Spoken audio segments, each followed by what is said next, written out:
दुनिया में यदि सबसे ज्यादा इकोनॉमिकल ग्रोथ और रोजगार मिल रहा है बिहार को तो पर्यटक विभाग से।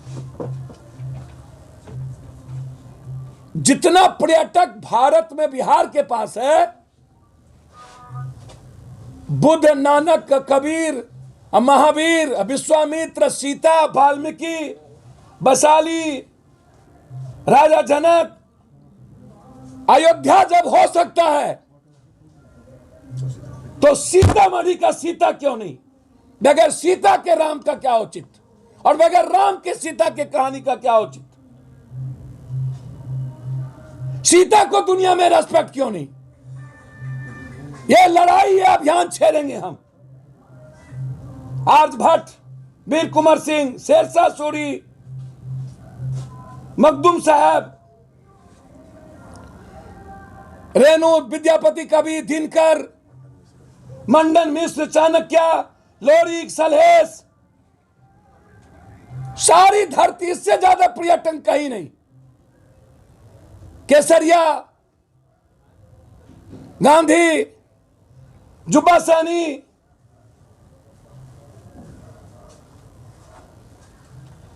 चौहरमल, लेकिन पर्यटक विभाग नहीं, खर्चा नहीं, बाढ़ के रोकने पर खर्चा नहीं। 16 साल 15 सालों में इन्होंने बाढ़ से और ज्यादा क्षेत्रफल को इसने बर्बाद कर दिया, दोनों मिलके।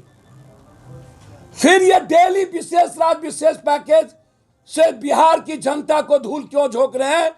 यदि हिम्मत है तो डॉक्यूमेंट निकाले। और विशेष राज का विरोध सबसे पहला हमने बिहार बंद किया था, पूरा जब झारखंड और बिहार था, हम पूरा रेल ठप कर दिए थे। लेकिन सत्ता के लिए, सियासत के लिए लोभी बन करके बिहार की जनता आज जो बेहाल है, उसका सबसे बड़ा देन लालू यादव और बीजेपी और बाद में उसके गठबंधन नीतीश ने बिना जांच किए हुए इसे क्लीन चिट दे दिया था। सर, पूरा हमाम में सब नंगे हड्डाल पर उल्लू बैठा, अंजामे गुलिस्ता क्या होगा?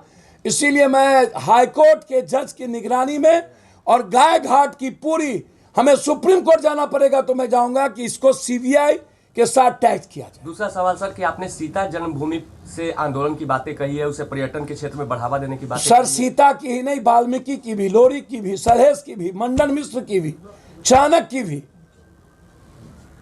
बुद्ध की भी सर्किट नहीं हो पाया, नहीं कर पाए हम राजगीर को, नालंदा को, वैशाली को, केसरिया को।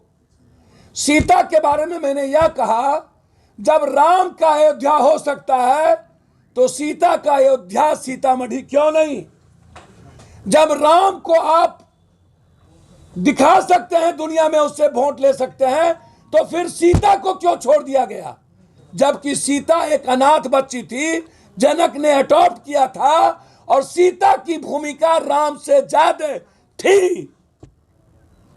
फिर सीतामढ़ी की धरती को अयोध्या के तरह क्यों नहीं? दार के परिवार, पूंजीपति का बेटा, आईएएस का, आईपीएस का बेटा, एमएलए एमपी का बेटा शेल्टर हाउस में 12 बजे रात के बाद जाता है, या बच्चियां कहां कहां जाती है? शेल्टर हाउस की जांच तब तक निष्पक्ष नहीं होगी जब तक हाईकोर्ट या सुप्रीम कोर्ट के मुख्य न्यायाधीश, वर्तमान किसी न्यायाधीश के अंडर में शेल्टर हाउस की जांच नहीं होगी। क्योंकि कल्याण विभाग फिर उस बच्ची को वहां ले गया, टॉर्चर करके मार देगा, चीजें बदलवा देगी। कल्याण विभाग पूरा तरीके से उसमें इन्वॉल्व है, क्योंकि पैसा कमाने का सबसे बड़ा जरिया। मालती गुप्ता के खिलाफ पहले भी पीएम को 20 चिट्ठी लिखी जा चुकी है, जब वो नवादा में थे, वंदना गुप्ता के खिलाफ।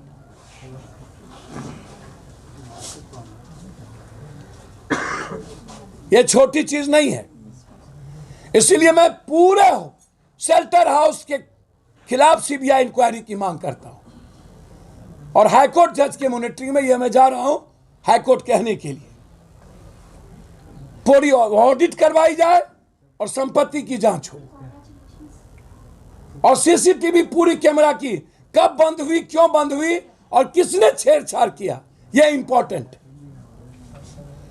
तीसरी और अंतिम चीज, बिहार में जिस भी शहर में गर्ल्स हॉस्टल है, वह सरकार के अंडरटेकिंग में वो गर्ल्स हॉस्टल चलनी चाहिए, जहां सुरक्षा का, मानक का, सीसीटीवी कैमरा का, और वहां पर कौन बेटी कौन बहन किस हॉस्टल में रहती है उसकी पूरी लेखा जोखा थाने के साथ सरकार के पास रहनी चाहिए। वह मेरी बेटी हो या किसी की बेटी, किसी की बहन, क्योंकि गर्ल्स हॉस्टल जहां है वो सुरक्षित नहीं है। बहुत क्लियर है, क्योंकि हमारी बेटी का ना तो कोई मां यहां होती है, ना पिता, ना भाई, ना लोकल गार्जियन। फिर हम किसी प्राइवेट नर्स गर्ल्स हॉस्टल में बिना किसी के चारित्रिक certificate, character certificate, girls hostel के मालिक का पूरा सर्टिफिकेट कि उसको गर्ल्स हॉस्टल खोलने की इजाजत किस मानक पर मिलनी चाहिए, क्योंकि वो बॉयज हॉस्टल नहीं है। गर्ल्स हॉस्टल के अगल बगल मेरा मांग है कि बॉयज हॉस्टल नहीं होना चाहिए किसी भी कीमत पे। जब किताब बनाने जा रहा हूं कि कब कब हमने विरोध किया और कब कब विशेष राज्य और विशेष पैकेज के लिए बना। दूसरा चीज, ये शेल्टर हाउस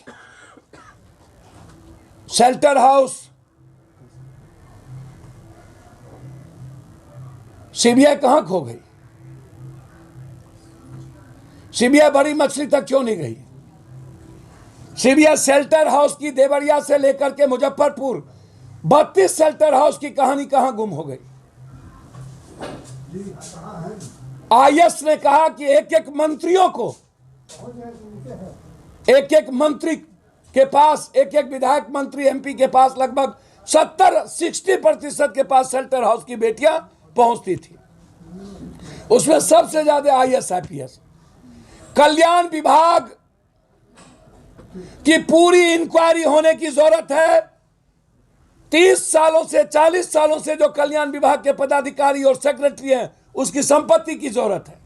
सबसे ज्यादा भ्रष्ट कल्याण विभाग ने कमाया और बेटियों का इस्तेमाल किया, करवाया, क्योंकि शेल्टर हाउस में ना किसी के कोई मां है, ना पिता है, ना बच्चे हैं।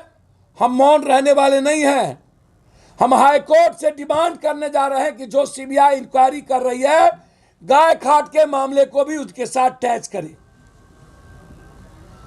और हाई कोर्ट के जज के निगरानी में जैसे चारा घोटाला का निगरानी हुआ था, वैसे ही हाई कोर्ट की निगरानी में एक समय 6 महीना के अंदर शेल्टर हाउस में एक एक लोगों को उजागर करके चार्जशीट दे करके उसमें सजा करवाया जाए।